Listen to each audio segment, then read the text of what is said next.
era of American greatness than right here, right now on the Iowa State Fairgrounds.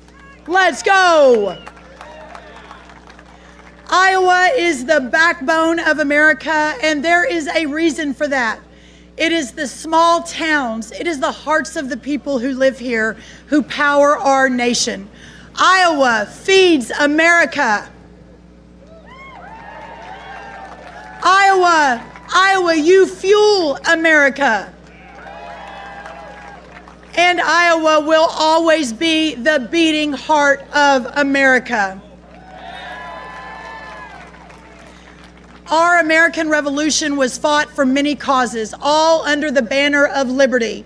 But central among them was this: the preservation of a people who work the land, who love their families, who take pride in our country and our flag, and place their trust not in the government, but in our Almighty God.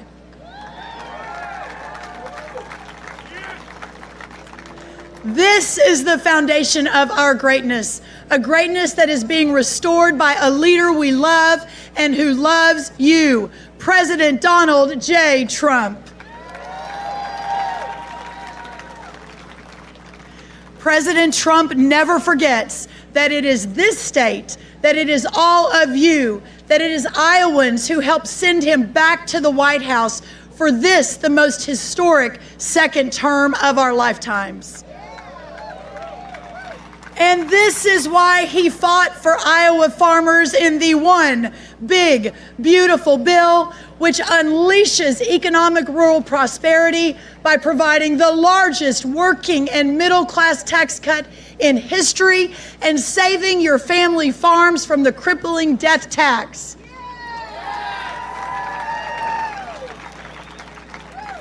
Listen, y'all, I am not from the great state of Iowa. I am a daughter of Texas's farms and small towns.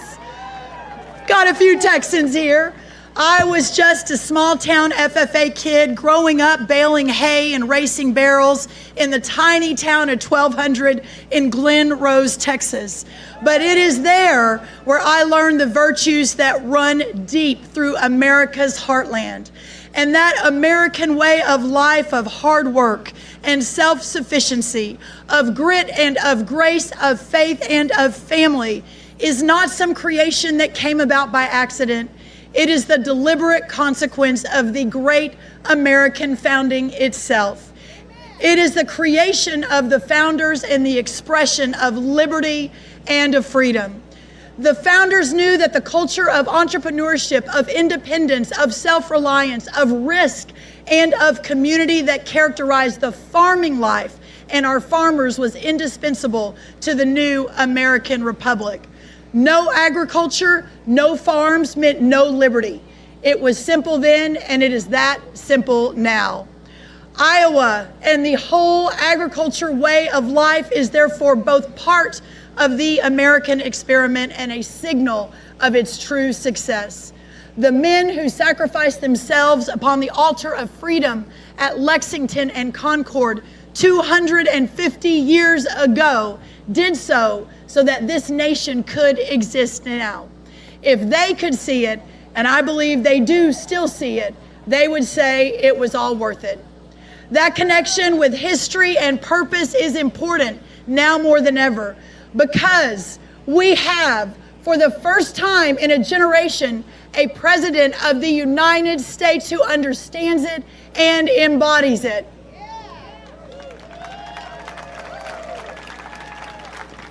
President Donald Trump is American in ways the founders would immediately understand, and in ways that the pioneers who tamed this former wilderness would have instantly recognized. He is American in ways that Iowans absolutely understand, so much that he won the hearts and minds of Iowans and Americans, not once, not twice, but 3 times.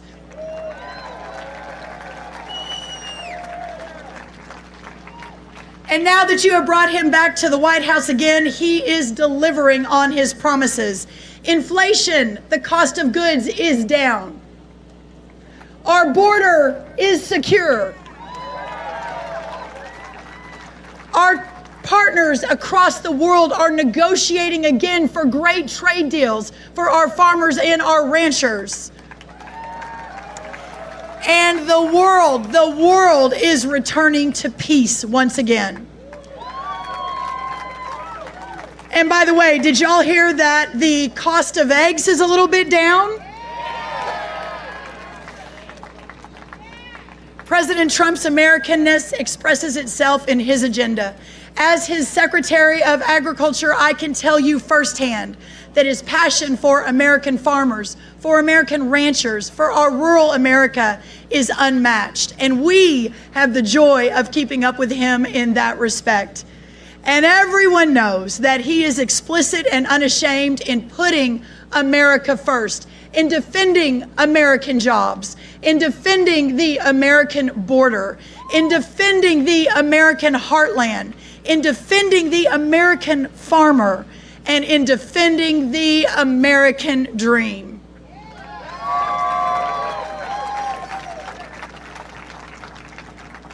It's been almost exactly 1 year since that fateful day in Butler, Pennsylvania, when the world stood still. It is the most uncommon thing in the world to be shot, and then to rise and to tell the shocked and terrified crowd to fight, to fight, to fight, to fight, to fight, to never give up for this country. But it is also the most American thing. I mentioned Lexington and Concord, and there's something in that record of the American Revolution we commemorate now, today, that we must never forget. Lexington was an American loss. Concord was an American victory. But the battle records soon after were more losses than wins for a very long time. The revolution didn't end because of it, because those Americans knew the important thing was to fight. President Trump knows it too. And when you fight, sometimes you win, sometimes you don't. But if you keep fighting and God is on your side, you always win.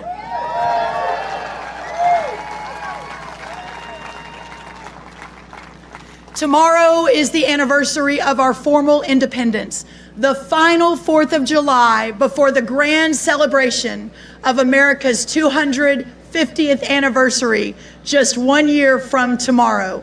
It's worth the celebration, but never forget that for independence to be declared, the people themselves had to embrace liberty and had to see themselves as masters of the new continent. John Adams said the revolution was not won on the battlefield alone. It was also won in the hearts and the minds of our people. And it is those hearts and minds to which this president fights and appeals, and which this great state of Iowa and our farmers and our ranchers embody so well. Your lives, your homes, your families, your faith is the true testament to American independence. Independence, after all, is not a one-time act. It must be won again. It must be won again and again, and it must be won again. And every generation proving itself deserving of the heritage that it receives. Y'all, we will have a celebration worthy of the anniversary across this entire next year. We are pulling out all the stops to celebrate 250 years of American greatness, and President Trump's very special announcement that is coming very, very quickly here to you tonight in Iowa will let you know exactly what we're doing. Just this morning, I announced that we will have in August the biggest, most amazing American farmers market in the history of our country in Washington on the National Mall. And tonight, I want to invite all of you, every farmer, every rancher, every producer from every state who sell their beautiful crops and their products and their pork and their beef, to join us in Washington 1 month from today during National Farmers Market Week. But let me finish with this. We are honored to call the greatest country in the history of the world our home. President Trump would be the first to tell you, love your country. He would be the first to tell you that love America first. When you look around, and all of you patriots that are here, you can feel the love. You can feel the spirit of patriotism in the air. It is that same spirit that won our independence, and it is that same spirit that moved the first farmer to sink the first plow into Iowa's beautiful, rich earth. Tonight, I'm reminded of another great Iowan, 24-year-old Martin Treptow. He worked as a barber in Northwest Iowa before deploying to France during World War I. Before he gave his life for his country during that war, he wrote in his diary that America must win this war. Therefore, I will work, I will save, I will sacrifice, I will endure, I will fight cheerfully and do my utmost as if the issue of the whole struggle depended on me alone. Just as that brave young soldier who did give the ultimate sacrifice in World War I, we will work, we will save, we will sacrifice, we will endure, and we will fight cheerfully and do our utmost as if the issue of the whole struggle depended on us alone. Thank you, Iowa. I will be back in a month for your Iowa State Fair. I will proudly be showing in your steer show against your Governor Kim Reynolds, your Attorney General, and others. So those of you at the State Fair, come say hello. What an honor, what a joy. Never forget to fight, to fight, to fight, to fight for America, for freedom, for liberty. God bless you all. God bless President Trump, and God bless the United States of America. God bless you all. Thank you so much.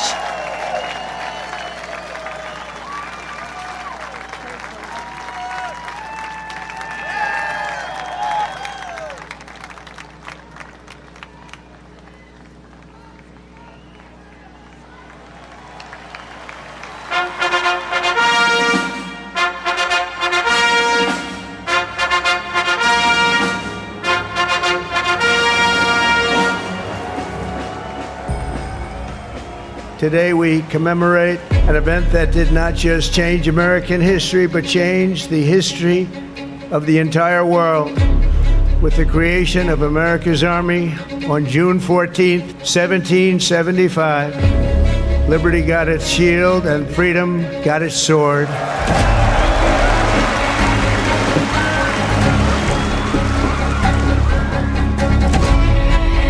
From Bunker Hill to San Juan Hill, from Gettysburg to Guadalcanal, and from the trenches of the Argonne to the mountains of Afghanistan, the Army has forged a legacy of unmatched courage, untold sacrifice, and unequaled glory. Hey! I will support and defend the Constitution of the United States of America. Their motto is victory or death. Over the past 2.5 centuries, our warriors have shown unrivaled valor. Down through history, we've been blessed beyond words by this valiant legion of Army warriors and patriots, heroes and legends. Thanks to their extraordinary service and devotion, 250 years later, America stands tall, America stands proud, and America stands free.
Ever since I was little, it looked like fun.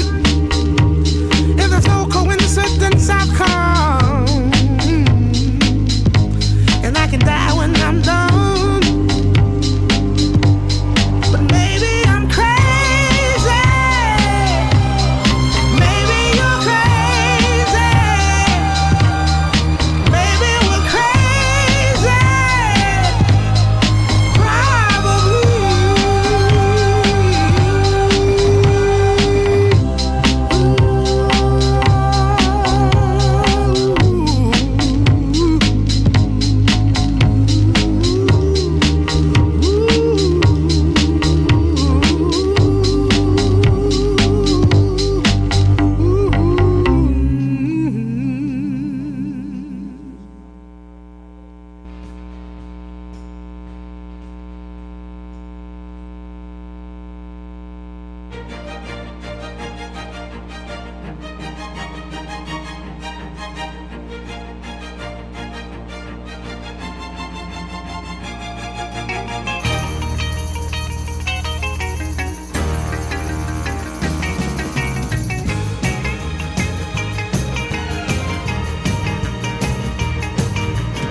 She forgot all about the library like she told her old man now.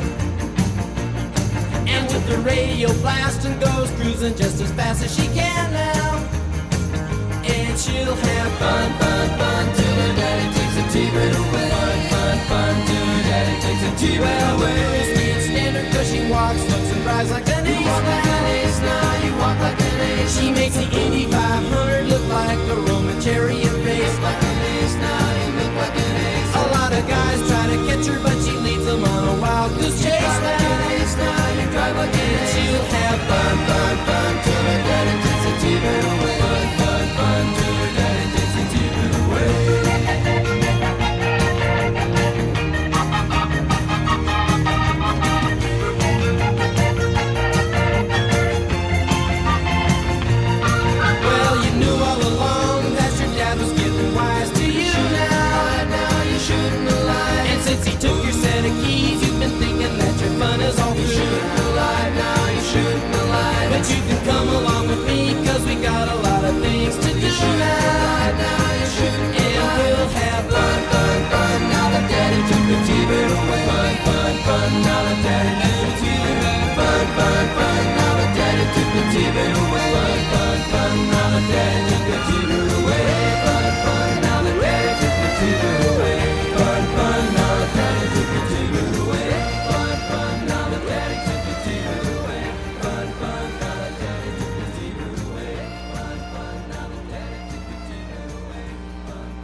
you.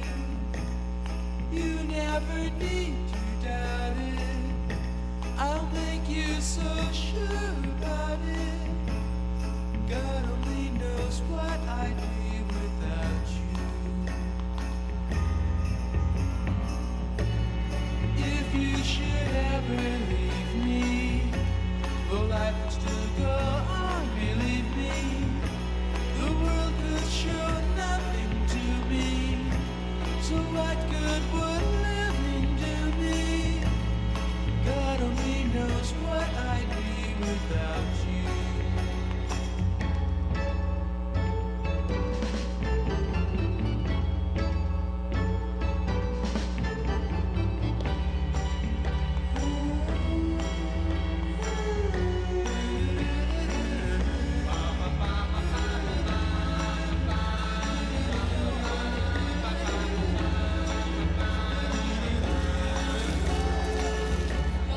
God only knows what I'd be without you.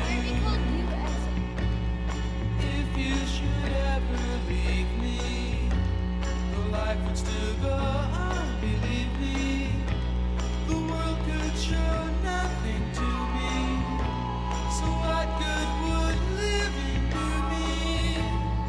God only knows what I'd be without you. God only knows what I'd be without. God only knows what I'd be without.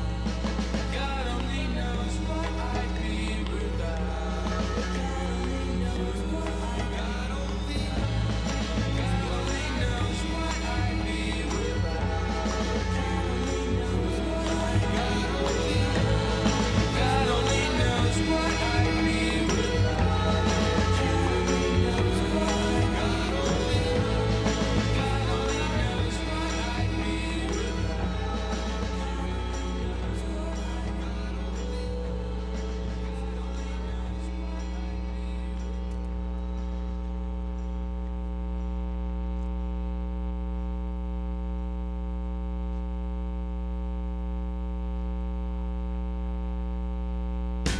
You shake my nerves and you rattle my brain. Too much love drives a man insane. You broke my will, oh what a thrill. Goodness, your wreckage just quitting balls of fire. I let that love all I thought it was funny. You came along and you moved and honey, I changed my mind, love is fine. Goodness gracious, just quitting balls of fire. You kiss me, baby. Ooh, it feels good. Hold me, baby. Girl, just let me love you like a lover should. You're fine, so kind. I'm gonna tell this world that you're mine, mine, mine, mine. I took my nails and I put on my thumb. I'm real nervous, but it sure is fun. Come on, baby, you drive me crazy. The goodness gracious, with balls of fire.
This is a man's world.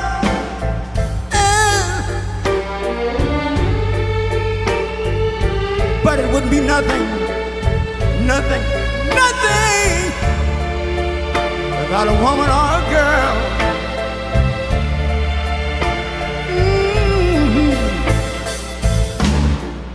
You see, man made the car to take us over the road. Man made the train, carry the heavy loads. Man made the electric lights to take us out of the dark. And man made the boat for the water. Like my Bible said, Noah made the ark. This is a man's world. Ow! But it wouldn't be nothing about a woman or a girl.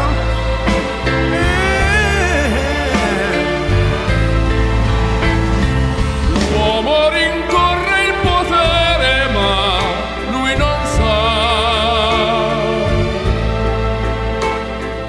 che il grande limiti ad essere come si vorrà. Nel palmo stringe un'idea che non vive, che nella sua fantasia corre, se non si accorge che poi nulla più senza sé, si vive solo per sé.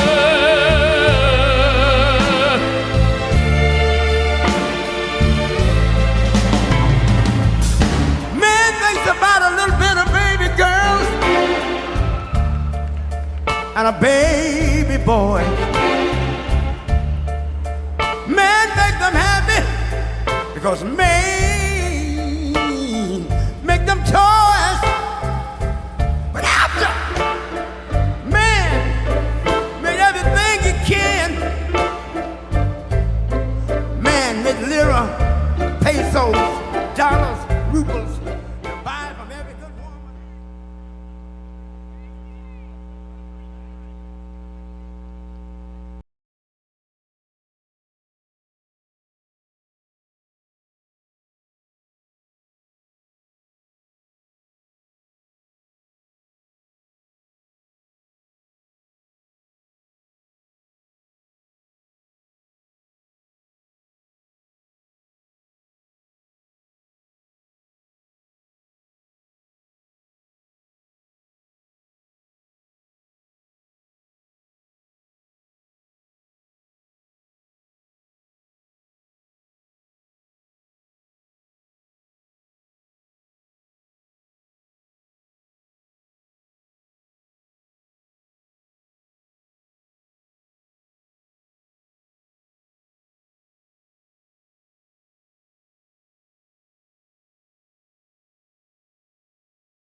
It is such an honor to be back in our heartland as the Trump administration's representative for America250 and as America's ambassador. Today we kick off our year-long 250th birthday party for America. This majestic celebration is about our exceptional history and the start of a new era of American greatness. Today we launch the next 250 years of American freedom, strength, dynamism, leadership, and pride. And what an absolute gift it is to have President Trump in the White House during this epic moment in our history. 249 years ago tomorrow, a ragtag band of young patriots came together in a small hall in Philadelphia to approve a document that would change the world forever. The Declaration of Independence was more than an airing of grievances against the crown. It heralded a new nation, announced in defiance of tyranny, built on individual rights and freedom. The Declaration was and remains the most eloquent battle cry of all time. The founders knew that when they put their names to it, they were risking it all. As Benjamin Franklin reportedly said, quote, "We must hang together, or most assuredly, we shall all hang separately." And yet, they did it anyway. That is true courage. And that is true faith in the absolute moral necessity to fight for God's gift of freedom.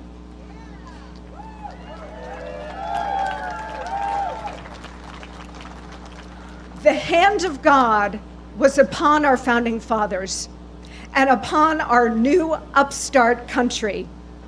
But America requires, in Abraham Lincoln's immortal words, a new birth of freedom in every generation.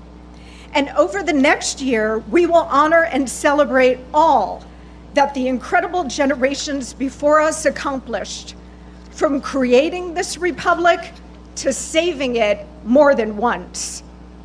A new birth of freedom is exactly what we are experiencing right now, because our current president is a direct inheritor of the founders' heroic character.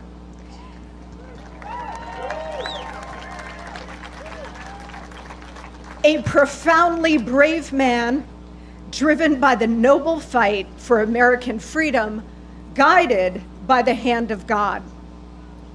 From Washington, Adams, Jefferson, and Hamilton to Trump, the through lines of history are clear. President Trump is the heir to those greats who 250 years ago risked their lives, their fortunes, and their sacred honor for America. We are now in a moment in our history when, thanks to President Trump, we are turning the tide again, just as the revolutionary generation did. It is our time to take big risks to save our country. And it is our duty to honor our past generations and their staggering sacrifices, for which we owe them a huge debt of gratitude. We are the natural successors to the Revolutionary War generation, fiercely independent, ruggedly individualist, faithful to God and country, with a white-hot love of liberty and the unique, enduring American spirit. It's been said, and I've studied history, so I know this argument well. It's been said that great civilizations tend not to last more than about 250 years. We have made it to year 249 with our big 250 coming up next year.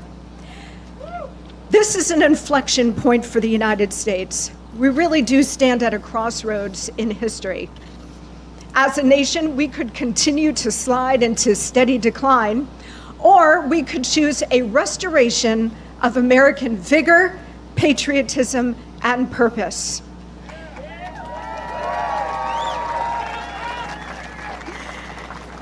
It is our responsibility to carry that spirit forward, and we have chosen to make America great again. But as our forefathers discovered, that mission requires forever vigilance.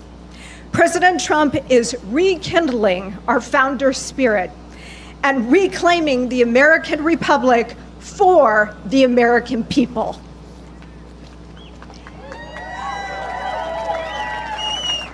He is launching us into the next 250 years of American greatness, as he did in his first term, by delivering a strong economy, which the big, beautiful bill which was passed today and the president is going to sign tomorrow,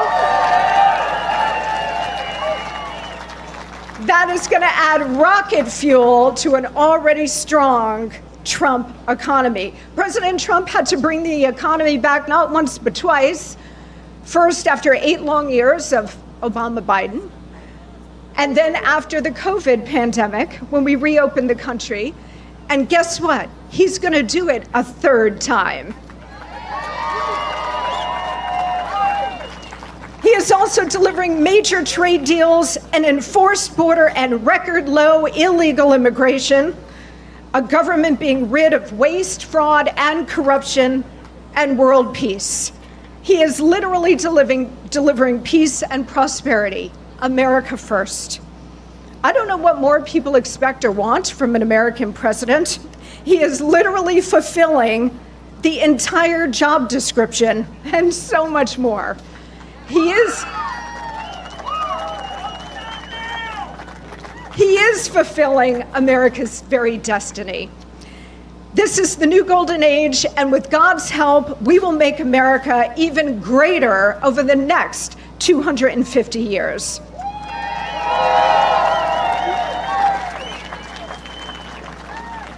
Thanks to the genius cluster known as the Founding Fathers and their unfathomable courage, we will celebrate, starting today, 2.5 centuries of magnificent American exceptionalism. America is a great country, of course. It is also a good country because of the spirit of the American people. One nation truly under God, a beacon of hope, a citadel of liberty, a light in the darkness. This is why we're all here today. This is why we fight.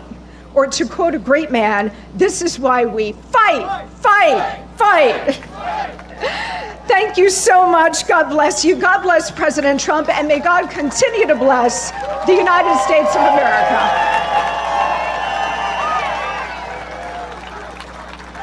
Thank you.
Ladies and gentlemen, Lee Greenwood.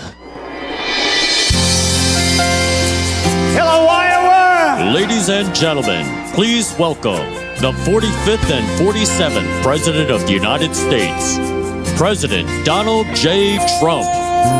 Tomorrow all the things were gone. I'd worked for all my life, and I had to start again with just my children and my wife. Thank my lucky stars to be living here today, 'cause our flag still stands for freedom, and they can't take that away. And I'm proud to be an American, where at least I know I'm free. And I won't forget the men who died, who gave that right to me. And I gladly stand up next to you and defend her still today. 'Cause there ain't no doubt I love this land. God bless the USA. Ladies and gentlemen, our president.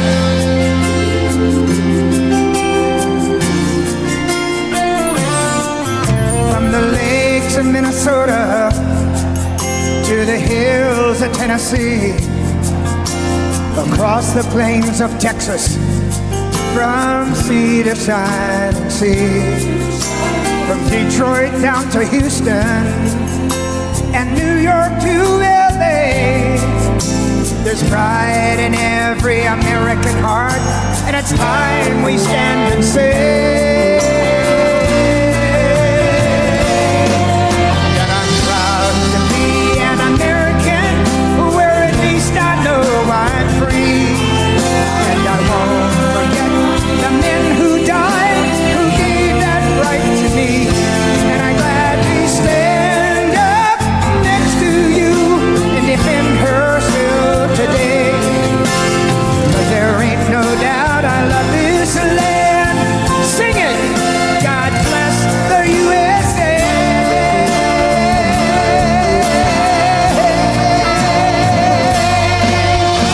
And I'm proud to be an American, where at least I know I'm free. And I won't forget the men who died, who gave that right to me. And I gladly stand up next to you and defend her still today. 'Cause there ain't no doubt I love this land. God bless the USA.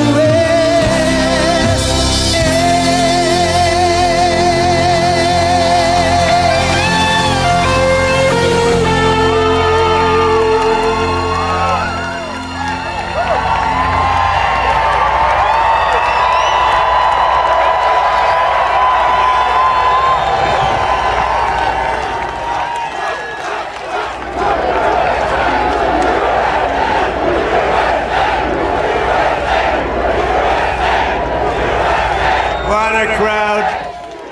Well, I just want to say a very special hello to Iowa. We have had a good time together. We won so much here, we didn't know what to do. There was so much winning here. But we love Iowa, and we won all 3 times. So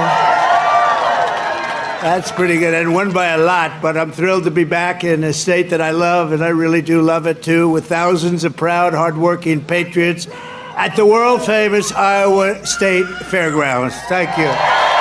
Thank you.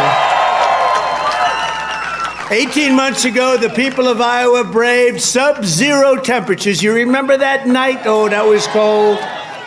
It was cold, but we were warm inside because we won by a landslide to turn out the first in the nation caucuses, and you delivered 98 out of 99 counties. What the hell county didn't? What's the name of that county? Let's get them out of here. 98 out of 99, that's not bad, Susie, I guess, right? We'll take that. But for President of the United States, Donald J. Trump, thank you very much, everybody. Then in November, we won Iowa by a landslide, 13 points, and it was the single largest presidential victory in your state's history. That's not bad. And now we're back where it all started to celebrate 5 months of incredible success for our nation and wish the Iowans and all Americans a very happy 4th of July. It's an honor to be with you. It's an honor. You know, a lot of people wanted us. When you're president, they want you. And if you're not president, they don't want you so much. But they really wanted us. And I said, nope, I'm going to Iowa because I promised I would go to Iowa. Sorry. I said, no way. There could be no better birthday present for America than the phenomenal victory we achieved just hours ago when Congress passed the one big, beautiful bill to make America great again. Right? And in the last election, the people gave us a historic mandate to cut taxes, raise take-home pay, bring back jobs, stop the invasion, that horrible invasion. Who would do that? Who would do that? That horrible, who would do that to us? Who would do that to us? Deport the illegals and slash hundreds of billions of dollars of waste and fraud, and that's what we're doing. With this bill, every major promise I made to the people of Iowa in 2024 became a promise kept. You know, they had a report today on some crazy fake station, but it wasn't fake in this regard. They said, you know, this guy actually did more than he promised. I did.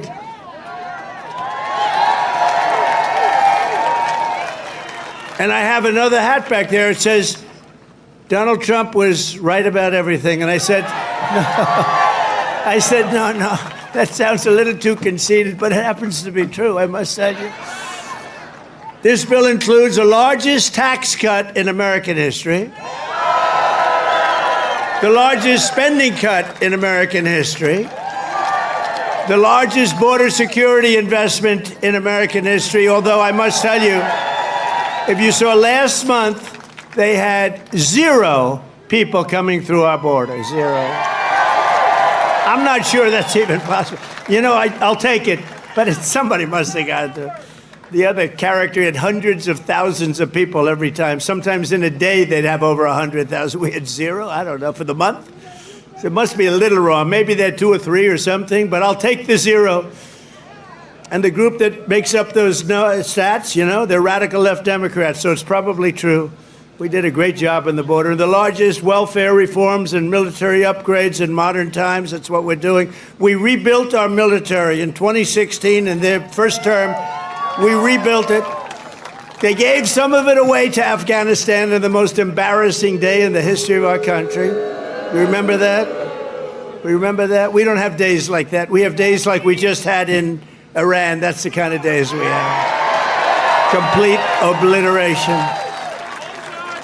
It turned out that was complete obliteration. Think of these guys flying way up in the air on a dark night, no moon, no nothing, and they hit every single target. It's the size of 1/2 a refrigerator door, a little size, 2 by 2. But this is a declaration of independence from a really national decline. We had a national decline. We were a laughing stock all over the world. We had a man as president who shouldn't have been there, you know that. Shouldn't have been there. But we really had independence now over if you look at it, the overtaxation where we were being taxed out of our lives, independence from overregulation. We have independence now from radical left bureaucrats and independence from the largest alien invasion that I think any country has ever seen. We've never had anything like that. These people were fools. They allowed it to happen. You know, we've already cured inflation. Your gas prices are way down. Everything I said is done. But the one thing, it's hard. It's hard. Think of the time we spent on having murderers and gang members and prisoners from all over the world come into our country. We're getting them out fast, but it's a terrible thing what they've done to our country, and I hope you remember it, what they've done to our country, our beautiful country. 11,888 murderers came into our country, and some we've already gotten out, but it's terrible. Many of them more than 50% murdered more than one person. Can you believe it? And they let them come into our beautiful country. Just as I promised, we're making the Trump tax cuts permanent and delivering no tax on tips, no tax on overtime, and no tax on Social Security for our great seniors, right? Front row Joe. We got a lot of front row Joes here. That's very nice. Thank you. Thank you. And we have Mr. Wall. Someday I'm buying that suit, I'm telling you. I like that suit. I'll walk up one day, I'll be dressed like a Wall, just like you. I think he's come to about 200 rallies, and that means you like us. And I think he's a very successful guy, too, believe it or not. He's a top accountant. Can you believe this? And he comes to rallies, he likes the rallies. Front row Joes, they're all successful. But this is what they do for entertainment. But now it's not entertainment. We've saved our country. We've got the hottest country anywhere in the world, as said by many, many leaders of other countries. And we will ignite trillions of dollars in economic growth, increase take-home pay for the typical family by more than $10,000 a year. And very importantly for Iowa, this bill rescues over 2 million family farms from the so-called estate tax or the death tax. In other words, before Trump, you were losing farms to the banks. Before Trump, you were losing the farms like nobody's ever seen before. You love your children. You don't feel so well. You pass away. You leave everything to your children, and they have to pay a big estate tax or a death tax, as we call it. And they couldn't do it. They go out and borrow money, and all of a sudden the bank is foreclosing on the farm. Not going to happen. You have no more estate tax. You have no more death tax to pay. Now, that's if you love your children. If you don't love your children, it doesn't matter. Just forget about what I said. Not going to help you. But if you love them, or if you love somebody that you're leaving it to, think of that. No death tax, no estate tax, no going to the banks and borrowing from, in some cases, a fine banker, and in some cases, Shylocks and bad people. But they took away a lot of family. They destroyed a lot of families. But we did the opposite. So just remember, to me, it's so important. And it was mostly important for places like we're at right now. It's really, I'm so proud of it. At the same time, this bill cuts $1.5 trillion in spending. So wasteful spending is being cut by $1.5 trillion. And I got to tell you, I want to thank Republican congressmen and women, because what they did is incredible last night. And the Senate, the Republican Senate, we got, not with all of the things we did with the tax cuts and rebuilding our military, not one Democrat voted for us. And I think we use it in the campaign that's coming up, the midterms, because we got to beat them. But all of the things that we've given, and they wouldn't vote only because they hate Trump. But I hate them too, you know that? So it's sort of, I really do, I hate them. I cannot stand them because I really believe they hate our country. You want to know the truth? But it kicks illegal aliens off of Medicaid and food stamps and allows us to hire 3,000 new Border Patrol agents and 10,000 new ICE agents, and they are great patriots, the Border Patrol and ICE, to carry out the largest deportation operation in the history of our country. And I don't like saying that. I don't like saying that, but we have a country. We have a country to run, and we have so many people coming in that shouldn't be here. And they did. They came in from prisons, and they came in from drugs and gangs and drug lords, the worst in the world. They came in from mental institutions. They emptied mental institutions into our wonderful country. And I know exactly what's going on in Iowa. You had some horrible crime in Iowa caused by illegal aliens, but we're getting them the hell out of here. We have no choice. And our great, big, beautiful bill, it will build the Golden Dome missile defense shield. We're going to have the best shield.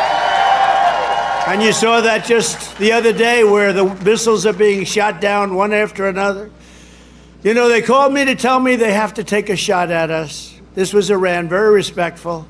That means they respect us. Because we dropped 14 bombs, they said, we'd like to take 14 shots at you. I said, go ahead, I understand.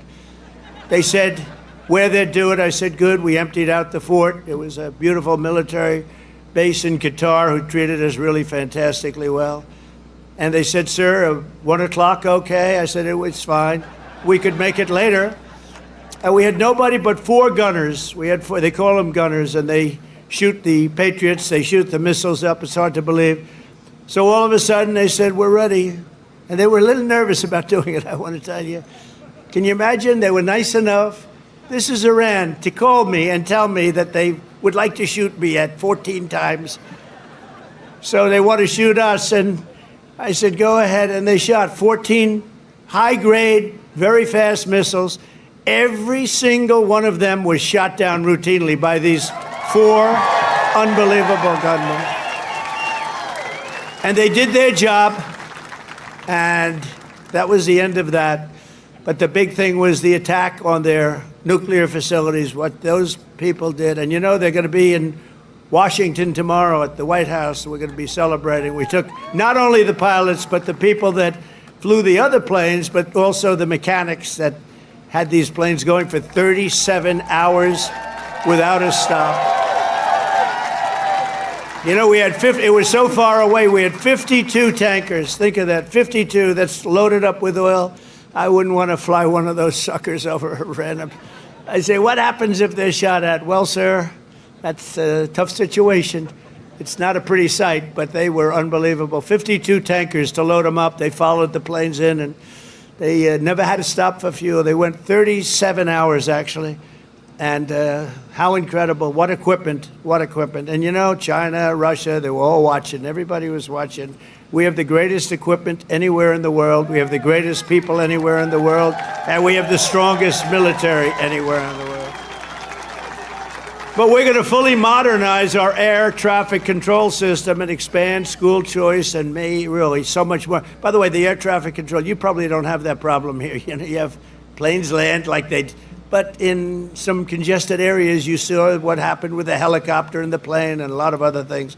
If we had great equipment, and we should have had, it was all set up to go, and then Biden canceled the order when he came in. But he canceled a lot of orders because he didn't know what the hell he was doing. There's a case would have never happened. Bells would have gone off, whistles would have gone off, everything would have gone off. It would have never happened. Very simply, the one big beautiful bill would deliver the strongest border on earth, the strongest economy on earth, the strongest military on earth, and ensure the United States of America will remain the strongest country anywhere on this beautiful planet of ours. 165 days into the Trump administration, America is on a winning streak like, frankly, nobody's ever seen before in the history of the presidency. I said, they said, you know, sir, you're going to go down as one of the greatest presidents ever. I said, really? No, I said, really? I said, better than Washington? They said, yes, sir. I said, better than Honest Abe Lincoln? They said, yes, sir. I said, I like this guy that said that. That's a smart guy. He's up for a big promotion right now. But just a few months ago, our country was cold as ice. We were laughed at all over the world. We were laughed at. Think of it, a year ago, we were laughed at. We were a bunch of clowns. They were laughing at our president. They were laughing at everything having to do with our country. I was in Saudi Arabia. I was in Qatar. I was in UAE. Great leaders, strong, powerful, very rich leaders too, by the way. But great leaders, very smart people. And they said to me, the king of Saudi Arabia, but the three said the same thing essentially. They said, you know, a year ago, we thought your country was finished. We thought it was dead. Dead. Horrible word. Dead. And they were right. The country was close to death. And he said, and you know what? You've been in there. At that time, it was 4.5 months. It was a couple of months ago. He said, right now, you're in the hottest country anywhere in the world. There's no country in the world. You talked about all over the world. You got the hottest, smartest, sharpest country. And by the way, look at our stock market. We're taking in hundreds of billions of dollars on tariffs with no inflation. And today we just set another record, the highest stock market in history. No inflation.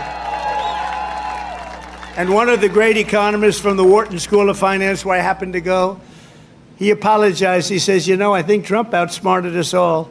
And yesterday was the poll, and out of 77 economists, I came in second. I want to find the guy that came out first. Somebody came in first. Can you believe it? But we said what was going to happen, and it's happening. And I'll tell you what, we had the greatest economy in the history of my first term. This is going to blow it away. You watch. This is going to blow it away. For the first time in years, this 4th of July, the economy is roaring, incomes are soaring, wages are up, prices are down. Gasoline, you see what's going on with gasoline? It's way down. See what's going on with eggs? Eggs are way down, eggs. Remember I came in my first week, the fake news, those guys right there, look at all of them. Wow, that's a... Wow. No, a lot of fake. No, but we like them.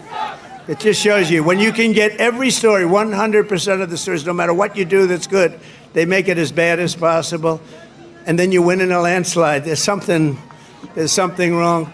But the fake news hit me with eggs. Remember, first week, 4 days, eggs are through the roof. I said, I just got here. What's going on with eggs? Tell me. I didn't hear about it. They're up 5 times higher than they should be. They were going through the roof, but they were blaming me. I said, I just got here. And within 2 months, our great Secretary of Agriculture, who I think is with us tonight, Brooke, where's Brooke? Oh, look at you.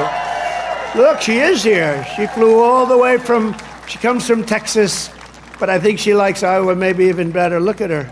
You did a good job with groceries and with eggs. We'll tell you, it's true. They said, we have them this time, finally. It took an egg to get me, but that didn't happen either. Now they're down to a normal price, and people are ordering like crazy, but inflation is dead. 401ks and retirement accounts just hit an all-time record high. Did I hear what I think I heard? But we've achieved the lowest level of illegal border crossings in U.S. history, 0 illegals. Think of it, we had 0. And as I said, and I'll say it again, I love it because I have never seen any country suffer. No country has ever. There's never, don't worry, it's only fireworks, I hope. Famous last words. My famous last words, Trump said, don't worry, it's only fireworks. And you always have to think positive. I didn't like that sound either. You know? But last month, American-born workers gained 830,000 new jobs, a record. That's American-born. While the illegal aliens lost 340,000. And we don't want bad for them, but look, we have a country to run, and we want to have them come in, and we want to have them help our farmers. You know, you probably saw I got myself into a little trouble because I said, I don't want to take people away from the farmers. And we're going to do something I think that's going to be good because we want all the criminals out. Everybody agrees that we're finding the criminals, the murderers, the drug dealers. We're getting them the hell out of here. But the farmers, some of the farmers, many of you sitting right here, I have 4 friends right in the 5th row. But some of the farmers, you know, they've had people working for them for years.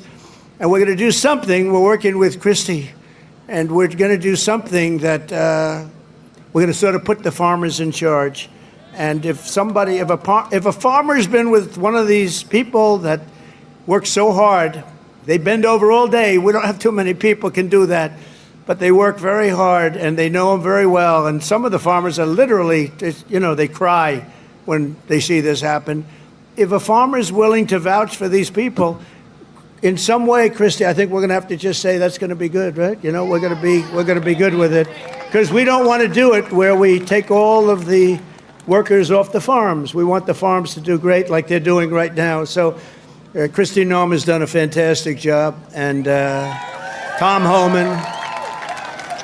And we're working on legislation right now. Susie, right? We're working on legislation right now where farmers, look, they know better. They work with them for years. You had cases where, not here, but just even over the years, where people have worked for on a farm for 14, 15 years, and they get thrown out pretty viciously, and we can't do it. We got to work with the farmers and people that have hotels and leisure properties too. We're going to work with them, and we're going to work very strong and smart, and we're going to put you in charge. We're going to make you responsible, and I think that that's going to make a lot of people happy. Now, serious radical right people, who I also happen to like a lot, they may not be quite as happy, but they'll understand, won't they? Do you think so? Madam Secretary, look at you with a white hat on. Do you think they'll understand that? You're the one that brought this whole situation up. Brooke Rollins brought it up, and she said, So we have a little problem. The farmers are losing a lot of people. And we figured it out, and we have some great stuff being written, and let the farmers be responsible. And then if the farmers don't do a good job, we'll throw them the hell out of the country. We'll let the illegals stay, and we'll throw the farmer the hell out, okay? Get ready, farmer, I'm telling you. But so the fake news will write that. Donald Trump will throw farmers out of our country. They will write it, because whenever I'm sarcastic, when you can't be sarcastic as a politician. Well, if you're me, you can't be if you're so I want to say I was only kidding. No, the fake news will write it. Donald Trump wants all farmers thrown the hell out of our country. The audience booed the hell out of him. There was no boo. No, they're fake news. That's why nobody watches them anymore. Violent crime is plummeting, and we're on track to reach the lowest murder rate ever recorded by the end of this year. It looks like we're doing way good. And that's knowing that we have a lot of people in the country that we didn't have in the country 4 or 5 years ago. I mean, we have a lot of people that they allowed into the country that are serious criminals. A lot of them are on their way out, however.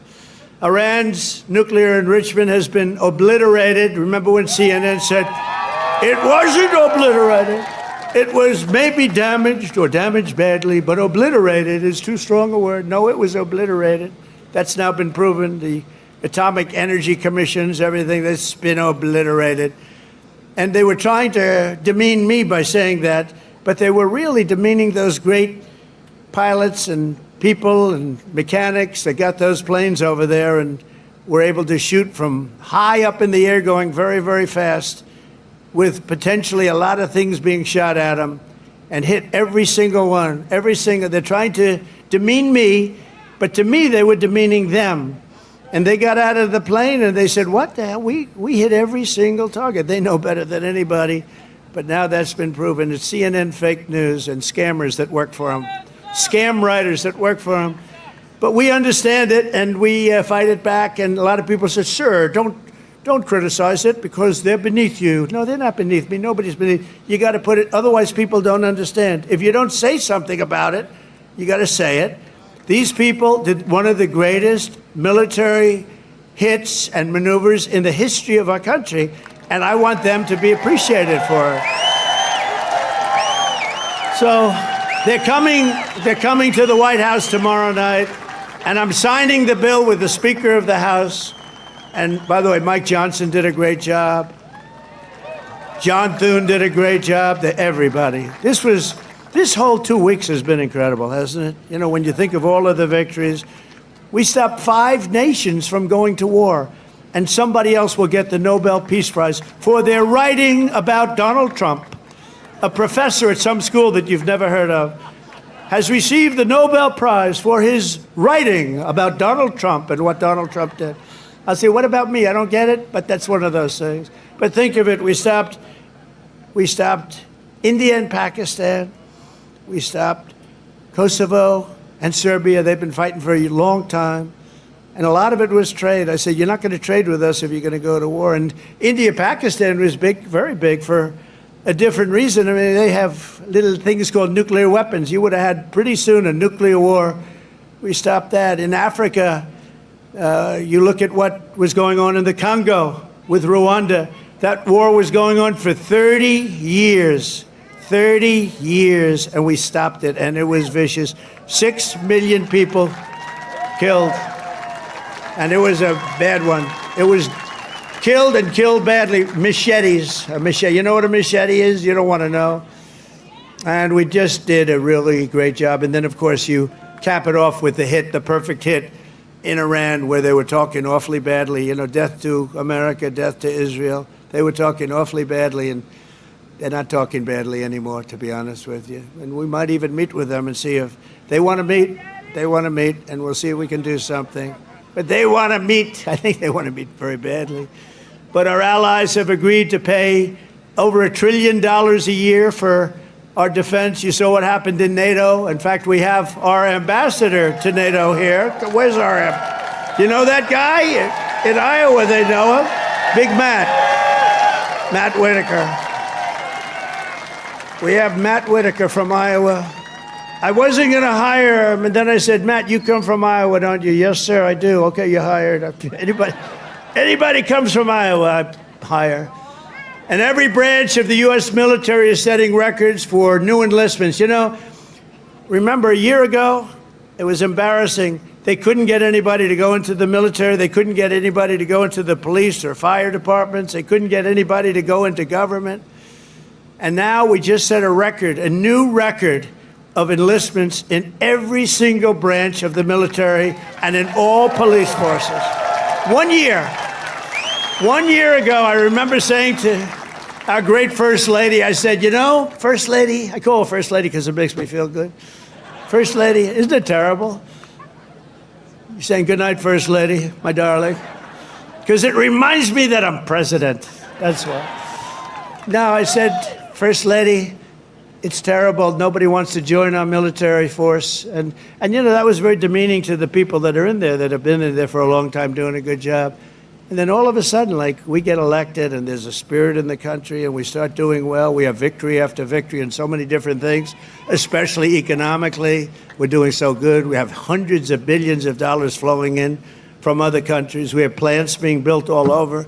I mean, a little less here because you have enough with your farm. Oh, by the way, but I did get beef and I got ethanol into Europe. You saw that. You saw that.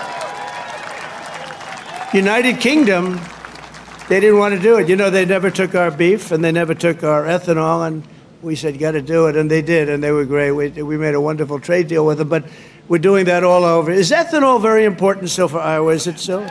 Yes? Anyway, so they're taking it in the United Kingdom, and beef, they never took it because they want to do their own. You know, they have a lot of farms and a lot of farmers, and they want to do their own, but they took it. And it's going to be great. You're going to do, I'll tell you what, the farmers here are going to do incredibly. Plus, we have tariffs on a lot of this stuff that was coming in and absolutely killing you, where they have different forms of vegetation coming in at prices that were very, very bad for you. And a lot of it comes in because they want to put you out of business, and then they want to raise the prices. And we're not letting that happen to the farmers and to Iowa, to Nebraska and Wisconsin and all these other places that have been so great. And in breaking news just yesterday, we reached a historic trade agreement with Vietnam to open their markets to American exports with zero tariffs. They get zero tariffs. And you're going to be giving them vast amounts of farm product, including beef, pork, poultry, dairy, and pure Iowa ethanol. You're going to be given all of those products. And the fact is, I could go on, but the fact is really strong, and it's stronger than it's ever been, and stronger than I've ever seen. The golden age of America is upon us. This is a golden age. This is such a beautiful term, the golden age. And I couldn't have even said it in my first term. I'm telling you, this is going to blow the first term away, and we did great. We got great marks in the first term, and this is going to blow it away. This incredible national resurgence is happening just in time for one of the biggest events in the history of our country. Exactly 1 year from tomorrow, we will celebrate the 250th anniversary of America's founding with a birthday party, the likes of which you have never seen before. 2 years ago, I came to Iowa and promised that the festivities would begin right here at the Iowa State Fairgrounds. And tonight, here I am, okay? Promise is kept. Promise is kept. It's an honor, too. It's an honor because you've been with me from the beginning. Thank you.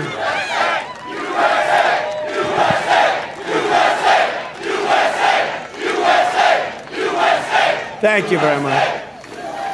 No, it is an honor. You've been with me from the beginning. It was without doubt. In fact, I had some moments when I said maybe they might not, you know, fake stories were put out there like, I don't like corn. I don't like corn. I love corn. But they give you fake news. I said, do you think that's going to hurt me in Iowa? My numbers went up. No, I don't know. I can't figure you people out. This evening, we're officially launching America250, an enormous year-long nationwide celebration of our heritage. It's really also a celebration of our flag, our great American flag, and our glorious American freedom. Did anybody see the beautiful flag I put up in front of the White House? Right? Everyone's liking it. Everyone's liking it. I actually put two up. I put one in the front and one in the back. I didn't want to go too crazy. I thought that would be enough. You know, they're big. They're about as big as you can get. We're proud of it. We will be announcing many more details in the weeks to come, but there are just some of the things that we have planned. And I have to say first, in honor of the wonderful tradition of fairgrounds like this one, this is a great fairground. As you know, I've been here before. We will be orchestrating what we're calling the Great American State Fair, and it will start right here in Iowa. Right? So we're starting it off in Iowa. Now we're starting it off at your great fairgrounds, and we're going to have a big crowd just like we do tonight. That's a big crowd. I can't even see the end of it. So thank you back there. I'd like to move the press back so they could see better. But the Great American State Fair will bring America250 programming to fairgrounds across the country, culminating in a giant patriotic festival next summer on the National Mall, featuring exhibits from all 50 states, and all 50 states are excited, and I was excited. You know, when I did the 250, there was nothing I could do. It was 250, it was 250, so I can't say that was my baby. The country happened to be 250 years old, but what I did do is during my first term, I got the Olympics and I got the great soccer, you know, that whole deal, right? We call it soccer, they call it football. I got them both. I got the Olympics. First I got the Olympics and I got it. I was president and I said, you know, it's a shame. It's a shame.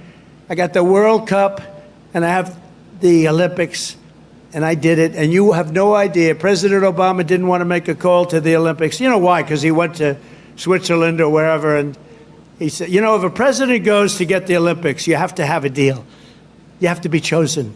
He went there and he came in fourth, so he hated them, I guess. And he was unwilling to make a call, and they called me up. Democrats called me up, actually, from Los Angeles, and I said, I'll do it. I made the call, and I couldn't get the people off the phone because they were so starved for love. Because nobody would call him from. Anyway, we made a deal. I got the Olympics. Then we got the World Cup with Johnny. We got the World Cup, and I got them both. And I looked at my people. I said, isn't it a shame? I got these two, but it wasn't in the next 4 years. It was right after that and the one after that. And I got the Olympics. I got the World Cup, and we also have 250, so it's a pretty wild term. But I got these two things that are incredible. Nobody else could have done it. I'm telling you, everybody wanted it. Nobody could have done it. And I said, and I won't be president because I'll be president for 4 more years, but it won't be. And then they cheated and rigged the election. They rigged. You know, they don't even turn off the cameras when I say that now because now they know it's true too. But they knew it was true before. Remember, the cameras used to immediately turn off. You see all those beautiful red lights go off. Now I can say whatever I want because then they know it's true. But they knew it was true before. It's fake news. That's what they call it. But you know what? This term is much more consequential than if I had done it the more traditional way.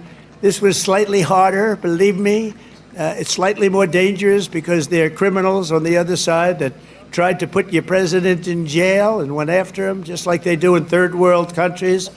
And we all beat him together. We beat him because our level of popularity was so high. And it was high because I explained the situation. When these thugs came around, I explained it to the people. And fortunately, I was able to be on a lot of television, I did whatever you had to do. I had to explain it. Then they said, wow, that's fake stuff. It was fake. They're a bunch of bad people, but we kicked their ass and we're going to continue to do well. And I appreciate it. And there was nobody more loyal than Mr. Kaufman, who's fantastic, and Iowa, and his son, who's maybe more fan. Where the hell is he? Stand up. Where's your boy? His son is better than him, I'm telling you. And he doesn't mind. I have a lot of fathers who would be very insulted if I said that, but they're bad people. He's a good guy. He's got a son who's fantastic. You know that. I think he's probably here someplace. Where is? Oh, he's better looking than you, too. Good. Thank you. Great job. Nobody more loyal than the people of Iowa during that period of time when we had to show our stuff. But we just celebrated the 250th anniversary of the Army at Fort Bragg. You know, they changed the name, and we changed it back to Fort Bragg. The people of North Carolina came up, they said, "Sir, we want to really have the name of Fort Bragg back." Everybody was saying that. They kept calling it Fort Bragg. I changed it back. You know, these radical left lunatics changed the name of Fort Bragg. So we won World War II. We won World War I. We won other wars. We won everything from Fort Bragg and other places that we were also changing many of them back. And then we decided to change the name. Now, I tell people, you know, it's incredible. We're the only people. We win 2 world wars from a place, and then we say, let's change the name. So we change it back, and the people are very happy in North Carolina right now. And we just celebrated, because the 250 was for the Army, was 1 year earlier than the, which makes sense. You know, we had a little Army, we did well, and now we have a nation. So it was 1 year earlier than the nation itself. And we had a beautiful parade in Washington, D.C. the other day. It was fantastic. You know, it was amazing because it was the weather was so overcast and it looked so bad. And a week before they said, oh, it's going to rain. I said, oh, man, we're bringing all these Army tanks. We're bringing all these people, these men and women. They're going to march down Fifth Avenue or wherever. This is terrible. It's going to rain. And then on the day we woke up, rain is projected all night long, heavy. Oh, I'm saying I'll get my hair soaking wet. My hair's going to be soaking wet. I'll be crazy. I'll say, you know, this is terrible. It's going to rain 1 o'clock in the afternoon. The thing was at 8 in the evening, 1 o'clock. Rain is forecast at levels you haven't seen before. I said, oh, this is, and so the generals called me, sir, we could change it, but this is the Army. We're sort of used to bad weather. I said, no, don't change it. I'll wear a raincoat and I'll wear a big fat hat so I don't get totally drenched. I'll be okay. I'm such a tough cookie. And then what happens? We get there and there's no rain. And we go 1 hour, 2 hours, 3 hours of watching these great guys marching down Fifth Avenue. It never rained. And then I thought to myself, global warming, they're telling us what's going to happen in 250 years to our planet, but they can't tell us it's going to rain 3 hours before the event. In 250 years from now, the planet's going to burn up or freeze up. And you know, remember when they said, they called it global warming, then global cooling. They had all different things. Now they just changed it to climate change, because climate change you can't miss. How's it doing? Climate change every time. If it's cold, if it's hot, if it's rainy, if it's sunny, if it's too crazy, we have climate change. But think of it. They're telling you what's going to happen in 100 years. The oceans are going to rise 1/4 of an inch and everyone's going to be wiped out. No, you're going to have more oceanfront property if that happens. It's okay. Not the worst. And think of it with all of the nuclear weapons. Remember Biden had always used to say, it's an existential threat. He loves the word existential. It's an existential threat. What is? I don't know, climate change. Remember that? Always, that's dangerous too, because they're going to take that sentence and they're going to say, he couldn't say existential. So you can't imitate people either. Remember I used to imitate Biden, couldn't get off the stage, and I'd walk into walls? And I called my wife, because it's always on television, and I said, how was it, baby? How good was that? We had 44,000 people. Nobody else could do it. I have to brag a little bit, you know, because what the hell? There's a little truth to that. But I brag a little bit. I say, how good was I? You were really good, but, you know, what happened? You couldn't find this. You couldn't get off the stage. I said, no, I was imitating Biden. No, well, that's not the way it showed up. They showed you hitting walls, bunking your head on walls. So even like the word existential, when I imitate him saying it, tonight it's going to be on CNN. He couldn't speak. He couldn't say the word. These are seriously sick people. But now, this fall, we're also going to be celebrating 250 birthdays of the United States Navy and the United States Marines. They're all good. And I'm a little prejudiced. And one of them is going to be really great. It's called Space Force, because that was my baby. Remember, they wanted to terminate it. First year of Biden's administration, they wanted to terminate Space Force, and the military wouldn't let them.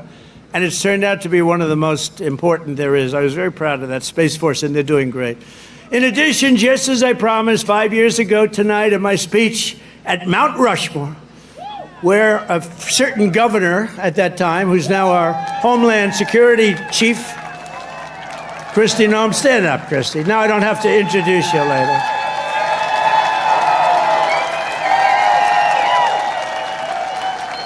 You know, I hired Tom Homan for the border, and I said, Tom, I want you to give me who'd be the best to be the Secretary of Homeland Security, which is essentially his boss.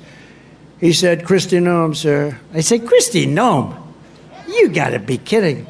She's a great person, she's smart, but I mean, is she tough enough? Sir, she's the toughest person around. I said, and she is. She's tough as hell. I've learned. I'll tell you, a lot of bad people have learned, and she's done a fantastic job. Thank you. Thank you. But we're going to be officially opening the National Garden of American Heroes, a vast outdoor park featuring statues of the greatest Americans who ever lived. You know, they took down a lot of our statues. They took down statues of some of the greatest people that we've ever had living. I stopped them from taking down Thomas Jefferson. They wanted to take the Thomas Jefferson Memorial. They wanted to rip the hell out of the statue inside. You can imagine who they were going to put up. Let's get rid of Thomas Jefferson. So we stopped them. We signed a law. Do you remember that night? It was crazy. And they were marching toward the Jefferson Memorial, and I took out an old bill from 1909, and it was a bill that if you so much as touch, old, because today they don't do these things. They don't do it like they used to. Today you could never get it passed. It said if you so much as touch a monument or a statue, you go to jail for a 10-year period. No anything. So they were marching down there, and in the middle of their march, I gave a news conference. I said, anybody that touches, and I'm signing, immediately goes to jail for a 10-year period. That march broke up so quickly you've never seen.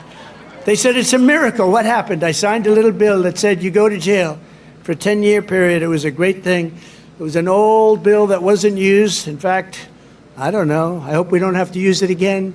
But they're learning that, you know, we saved Los Angeles. If we didn't send in the National Guard, I would have sent it in the military if they needed it. But if we didn't send in the National Guard, Los Angeles would have been burned down to the ground just like half of their houses were burned down to the ground because they didn't give water that they had plenty of. I'm pleased to report that the One Big Beautiful Bill includes full funding for those statues, and we're going to do statues to our greatest Americans, and we're going to let the people choose who they are. You better choose me, and I'm only kidding.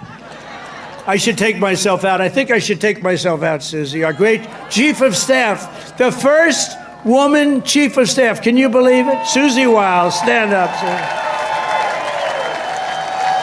And that beautiful exterior, don't let it fool you. She's rough and tough. She got rated the most powerful woman anywhere in the world. She can take out a country with a mere phone call, which is true. Actually, it's very true in her case. And she's done a great job. We're doing okay, Susie? Looking good. We had a good 2 weeks, right? This had to be the best 2 weeks. Has anybody ever had a better 2 weeks than that? Next, to bring back our people together through the power of sports, America250 will also host a brand new, first-of-its-kind youth athletes.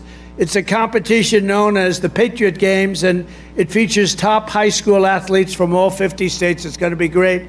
And this phenomenal patriotic sporting event will be nationally televised, and it'll be led by our great Secretary of Health and Human Services, Robert F. Kennedy, Jr., who's really doing it good.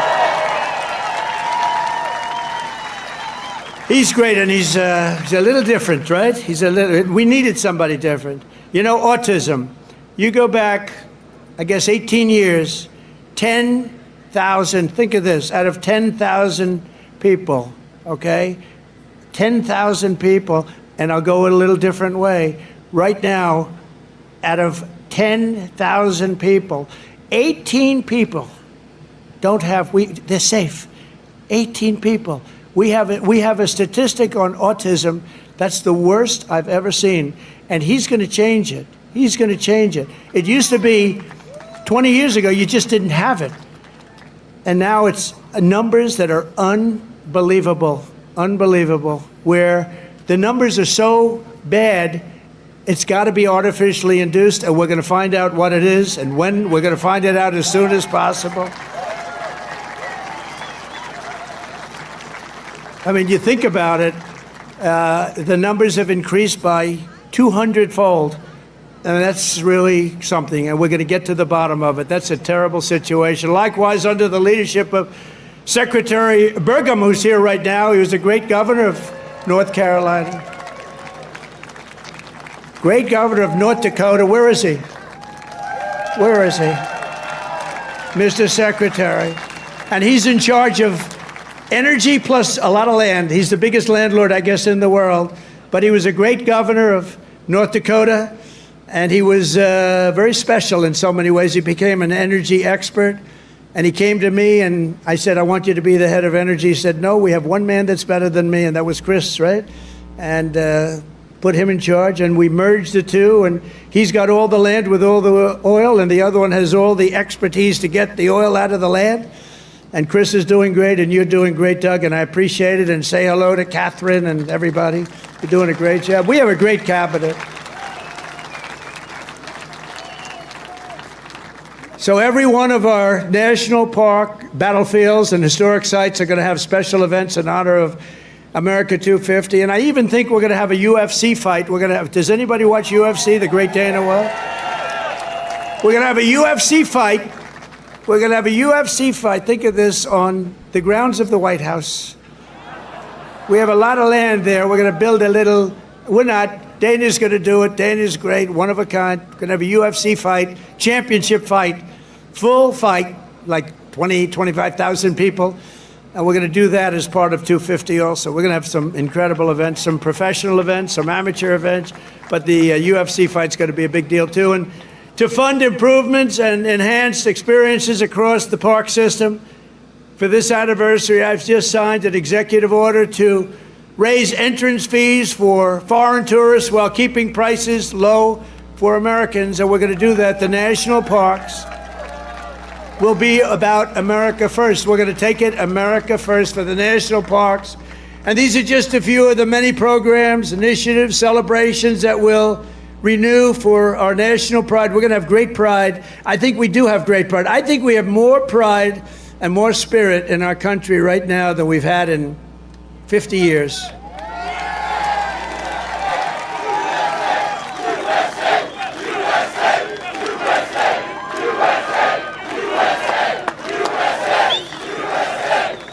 And together we're going to ensure that America's 250th anniversary is the single greatest year in the history of our country. We want to have a lot of great things. A lot of the things that Bobby and Health and Human Services are doing are going to come up during that period of time. And we're going to come up with a lot of tremendous things for health and safety. And economically, we're going to have the strongest country anywhere in the world. And the bill that we just got approved today was, think of that, all of those votes.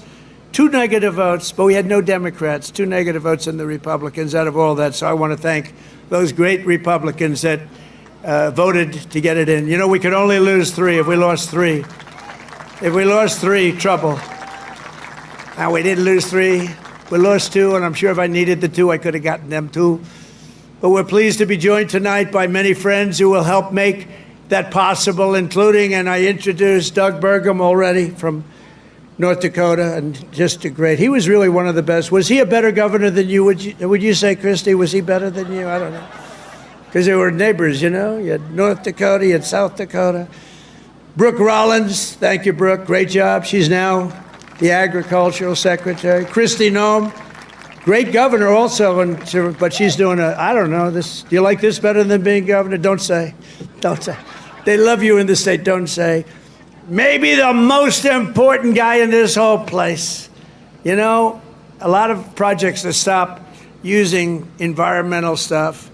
A lot of projects to stop. They use it as a weapon, the radical left and others. They use it as a weapon. This man is the greatest. He's doing a job that's incredible. Doug would tell you that. Everybody will tell you that. Lee Zeldin. He's the head of the EPA, the Environmental Protection Agency.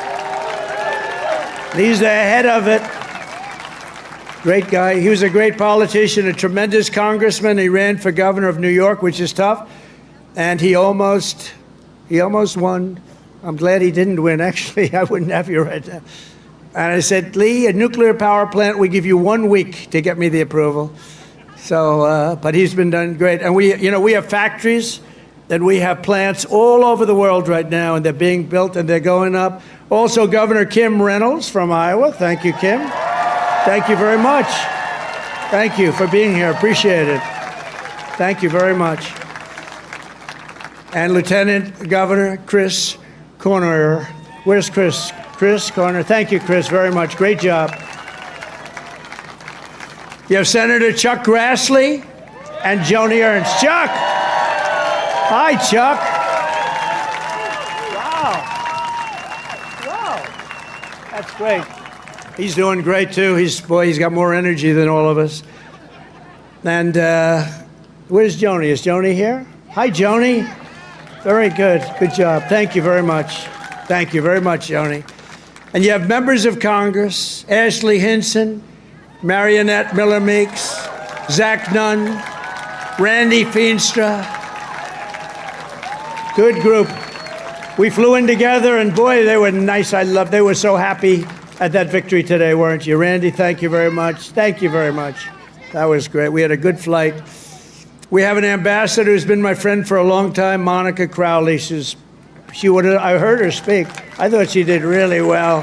Thank you, Monica. And you know Matt Whitaker, a man from Iowa, ambassador to NATO. We also had a person, I have to give her credit, Brenna Byrd, Attorney General.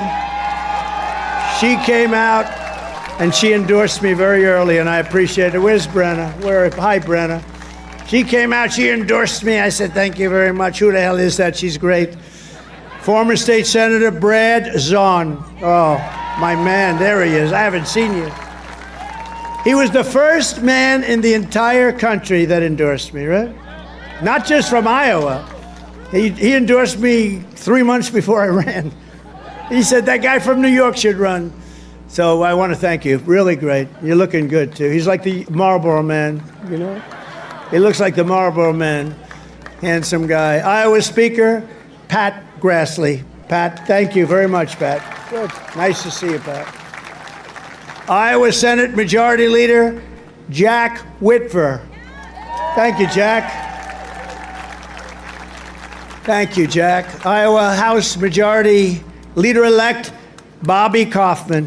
Thank you, Bobby. Great future. Great future. A friend of mine, Dan Newland, who's the most generous human being. He gives away. He hears somebody's in trouble. He hears somebody's in trouble, and he goes wild, and he's just a very good guy. And Jeff Kaufman, the head of your party here, is so, come on, stand up, Jeff. You can stand up. Thank you, Jeff. Great job. And Jeff was with me right from the beginning. When I was complaining about things, I'd call him. He'd do it sometimes. He was better as I started winning, right? But Jeff has been great. He's a great leader. Thank you very much, Jeff, for being here. And I have to say that Lee Greenwood has been unbelievable. That song, where is Lee? Is he around here? That song, it's the hottest song of its kind. Number one of its kind. You know, it's a certain genre. But thank you, Lee, very much. Real great song and great talent. This Independence Day, let's also give a very special thanks to every veteran and military service member here tonight for their outstanding devotion to our country. And I also want to thank you, fellas. Stand up, fella. Look at them. They're in good shape. Thank you very much. Wow. That's a lot of veterans. Thank you very much. What an honor. I also want to thank the large group of Iowa pastors and faith leaders for their beautiful prayers, including Pastors Joshua Kent, Tammy Hall, Joseph Hall, Corrine Sturtz, Maureen Prakash, Aji Prakash, Dan McCoy, Rose Kessler, Michael DeJong, Jose Rodriguez, and ministry leaders, Virginia, Calgary, Sarah Kent, and thanks also to Bob Vanderplatz. Thank you very much, everybody. Thank you. Stand up. You're the people we want to listen to. Stand up. Thank you. There they are. Look at that group. I want to be with them. They have the real power. They have more power than all of us. Thank you. You've been so good and so supportive. We were supported with the evangelicals 89%. And we're looking for the other 11%. We don't believe it. As we prepare to celebrate 2.5 centuries of freedom, I'm inviting America's great religious communities to pray for our nation and for our people. From the beginning, this has always been a country sustained and strengthened by prayer. So important. If we bring religion back stronger, you're going to see everything get better and better and better. You're going to see it get better and better. So as we chart our course toward the next 250 years, let us rededicate ourselves to one nation under God. Right?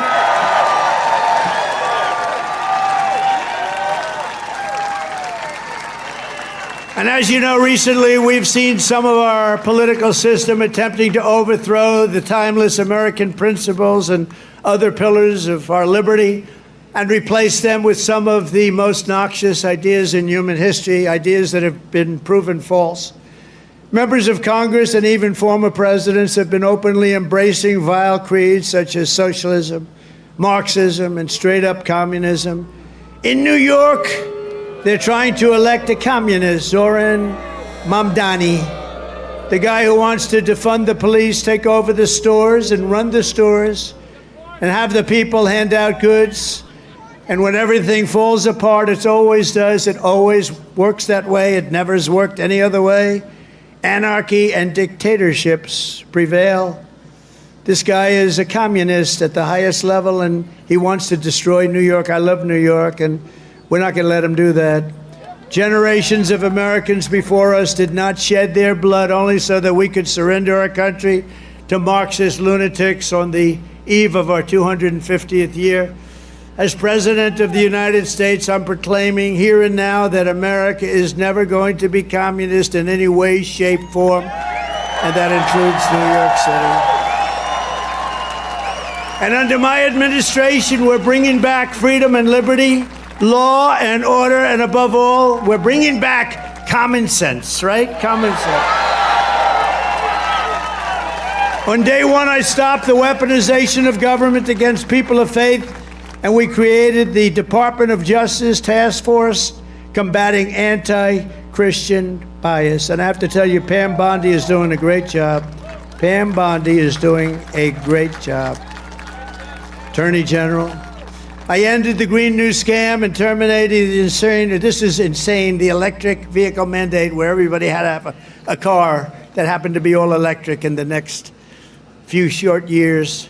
The mandate, some people want to have gasoline powered, some people want to have hybrids, maybe even someday hydrogen. Right now I don't like it because when they blow up, they don't ever find the body. They find the body about 5 blocks away. That does not sound promising to me. They said, no, it's getting better. I said, that's okay. Let somebody else use it. But we're not going to have all electric. We're going to have electric if people want it. Electric is great, but gasoline people like better in many cases. But you can have whatever you want. But it's ridiculous to mandate that everybody's going to be driving an electric car in 5 years from now. So I ended it. I signed an order to begin eliminating the Federal Department of Education and send education back to the states. That means Iowa's going to run their own education. You're going to have to run your own education. Iowa will, I use you in my thoughts. Whenever I always say Iowa and Indiana, and I'd mention certain states, but you want to run your own education because you don't want the bureaucrats in Washington doing it. And I made English the official language of our country.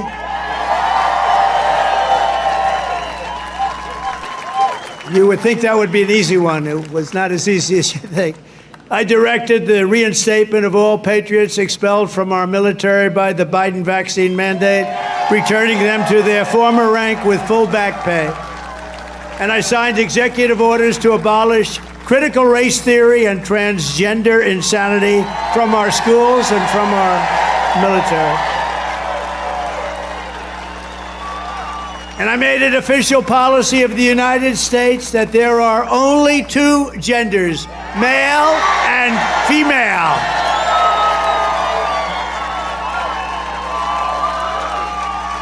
And And if it's okay with Iowa, we are keeping men out of women's sports. Is that okay? I also renamed the Gulf of Mexico. I renamed it to the Gulf of America.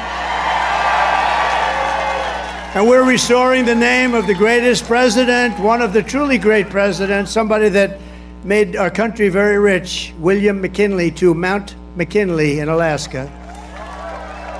So in conclusion, in everything we do, we're once again defending the values, traditions, and beliefs that made every generation before us so very proud to be American. You know that better than anybody in Iowa. And here in Iowa and across this land, we believe that America is an exceptional nation, blessed by God. It's really destined to be the freest, strongest, the greatest country ever to exist on the face of the earth. And we're going to make it that way much more so than it's ever been. We believe in the wisdom of our founders who declared that our rights do not come from bureaucrats in Washington. Our rights come from our Creator in heaven. That's where our rights come from. And we reject government discrimination and so-called diversity, equity, and inclusion mandates. They're just about washed out the window, actually. They're just about over with. We're just about finished. In this country, we believe in hard work and we believe in merit. And by the way, we're allowed to have merit. We're now back to being a merit-based system. We had a decision in the United States Supreme Court. Our country is now a country based on merit. We oppose censorship, price controls, open borders, and sex changes for children. We support our troops, respect our police, and salute the heroes of ICE and Border Patrol. We cherish our Constitution, and we defend free speech, free assembly, religious liberty, and the right to keep and bear arms, our Second Amendment. We take our pride in our heritage, and we want it in a beautiful heritage that we have, and we teach our children to love our country, honor our history, and always respect our great American flag. You have to respect our flag.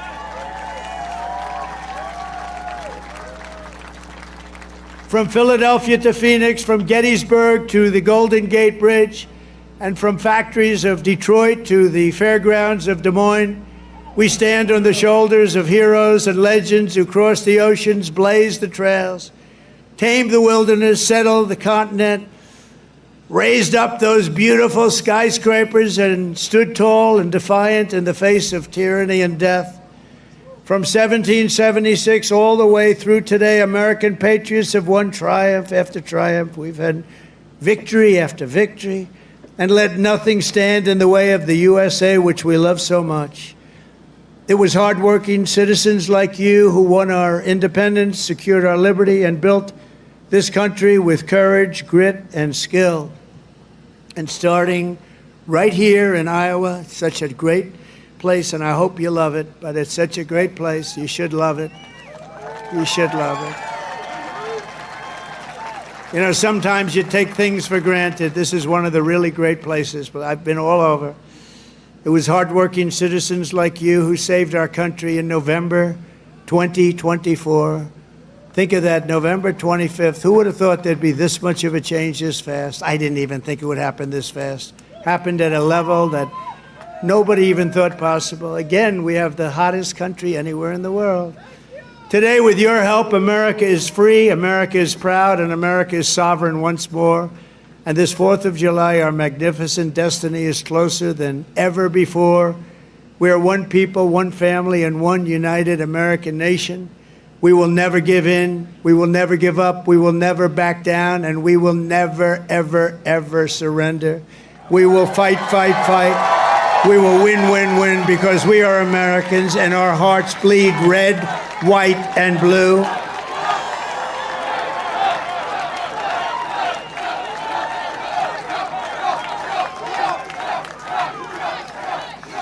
And together, as we look forward to the 250th year of American independence, we will make America powerful again. We will make America wealthy again. We will make America healthy again. We will make America strong again. We will make America proud again. We will make America safe again. And we will make America great again. Thank you, Iowa. Thank you. Thank you very much. Thank you, Iowa.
What's that?